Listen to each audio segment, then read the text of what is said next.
Corona virus की वजह से चीन को दुनिया भर के देशों की आलोचना झेलनी पड़ रही है। कोरोना की शुरुआत बताई जाती है चीन के शहर वुहान से हुई और इस वजह से दुनिया भर के देश चीन को इस महामारी के लिए जिम्मेदार मान रहे हैं।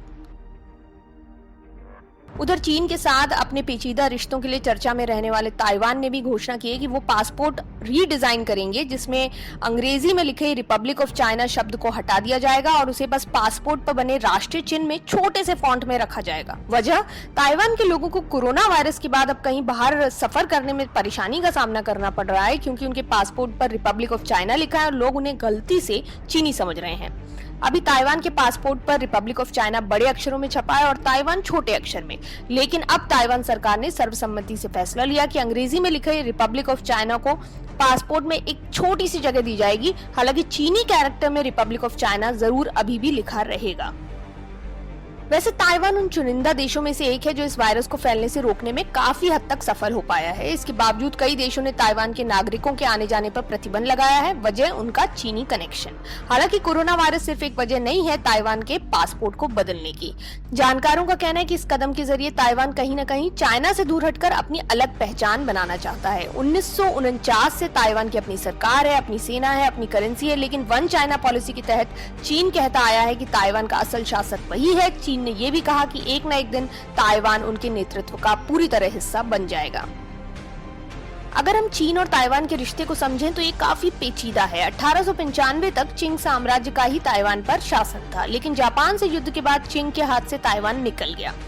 दूसरे विश्व युद्ध के बाद जापान के सरेंडर करते ही चीन ने ताइवान पर फिर से दावा पेश किया। 1949 में चीन में सिविल वॉर हुआ। चीन की कम्युनिस्ट पार्टी ने चीन पर राज कर रही नेशनलिस्ट पार्टी को हराया और उसके नेता शियांग केई शेक भागकर ताइवान आ गए। इसके बाद से शियांग और उनके समूह ने ताइवान की राजनीति को कंट्रोल किया। ताइवान के पासपोर्ट पर जो रिपब्लिक ऑफ चाइना लिखा है वो दरअसल शियांग की सरकार का नाम है, जो कभी चीन पर राज करती थी और आगे चलकर उसने ताइवान पर भी राज किया।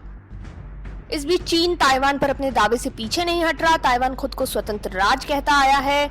80 के दशक में दोनों देशों के बीच रिश्ते थोड़े बेहतर हुए थे। चीन एक फॉर्मूला लाया, वन कंट्री टू सिस्टम, जिसके तहत ताइवान को ऑटोनॉमी मिलेगी मगर वो खुद को चीन का हिस्सा मान ले।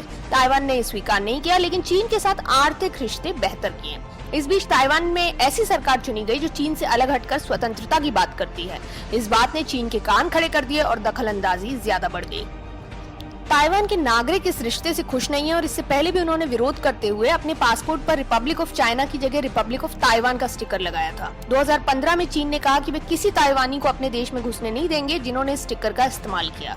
पासपोर्ट पर इस स्टिकर का चलन बढ़ता चला गया। हालांकि सिंगापुर और मकाओ ने उन यात्रियों को अपने देश में घुसने नहीं दिया जिन्होंने अपने पासपोर्ट के साथ ये छेड़खानी की और रिपब्लिक ऑफ ताइवान का स्टिकर लगाया। अब कोरोना वायरस की वजह से ताइवान के नागरिकों को जिस तरह सफर करने में परेशानी पेश आ रही है, उसके बाद एक बार फिर चाइना और ताइवान के बिगड़ते रिश्ते सबका ध्यान अपनी तरफ खींच रहे हैं। हांगकांग भी ताइवान की ही तरह चीन की रिश्तेदारी से परेशान है। पिछले कई सालों से चीन से दूरी बनाकर रखना चाह रहा है और 1 साल से इस देश के नागरिक संपूर्ण लोकतंत्र की मांग करते हुए सड़कों पर उतरे हैं।